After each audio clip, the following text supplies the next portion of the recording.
ఒక విస్తారమైన అడవిలో పచ్చడి చెట్లు, ఉల్లాసంగా ఉన్న జంతువులు నివసించేవి. ఆ అడవి మధ్యలో ఒక పెద్ద నేరేడు చెట్టు ఉండేది.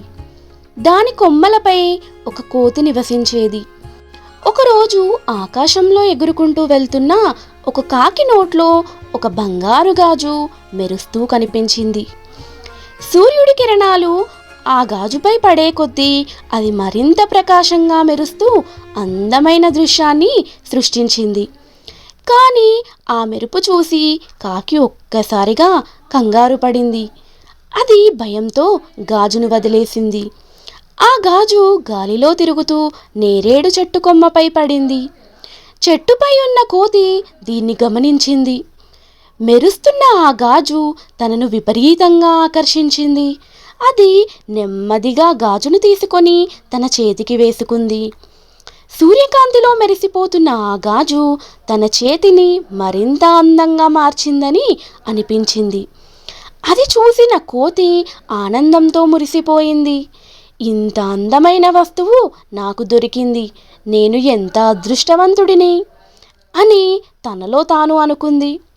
ఆ గాజు దొరికిన వార్త అడవిలోని మిగతా జంతువులకు తెలియగానే అవన్నీ కోతిని చూసేందుకు వచ్చాయి. అబ్బా, ఎంత అందమైన గాజు అంటూ కుందేళ్ళు, జింకలు, కుక్కలు, నక్కలు పొగిడాయి. నీ చేతికి చాలా బాగుంది కోతి అని ఆహ్లాదంగా చెప్పాయి. కోతి ఆ మాటలు వింటూ మరింత ఆనందంతో గాజును చూస్తూ మురిసిపోయింది. అది రోజంతా తన చేతికి ఉన్న గాజును చూసుకుంటూ గడిపేది. ఒకరోజు ఒక పిట్ట కోతిని చూసి అలా ఆగింది. అది కోతి చేతికి ఉన్న గాజును చూసి ఆశ్చర్యపోయింది. స్నేహితుడా, నీ చేతికి ఉన్న ఆ గాజు నాకు చాలా ముఖ్యమైనది, దయచేసి నాకిచ్చేస్తావా అని అడిగింది. కోతి ఆశ్చర్యపడి, ఇది నీది అని ఎలా చెప్తావు, నేను అడవిలో దొరికించుకున్నాను అని అన్నది. పిట్ట నెమ్మదిగా చెప్పింది, ఈ గాజు అసలు నాకు దక్కలేదు. నేను ఒక గ్రామంలోని ఇంట్లో చూశాను. అది ఒక చిన్న బాలికది. ఆమె తండ్రి పుట్టినరోజుకి బహుమతిగా ఇచ్చిండంట. నేను పొరపాటున ఆ ఇంట్లోకి వెళ్ళి ఈ గాజును నోట కరుచుకొని తీసుకువచ్చాను. కానీ ఈ అడవిలోకి వచ్చాక అది నా నోటిలోంచి జారిపోయింది. ఇప్పుడు అది నీ దగ్గర ఉంది. ఈ గాజు నాకు ఎంతగానో నచ్చింది, కానీ అది నాది కాదు. నిజానికి ఎవరికైనా ఎంతో ముఖ్యమైన బహుమతిగా దాన్ని తిరిగి ఇవ్వాల్సిన బాధ్యత నాది అని అనుకుంది.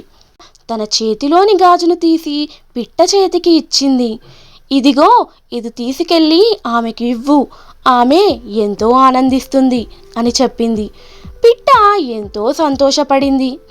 ధన్యవాదాలు కోతి, నువ్వు నిజంగా మంచి హృదయం ఉన్నవాడివి అని చెప్పి గాజును తీసుకొని వెళ్ళిపోయింది.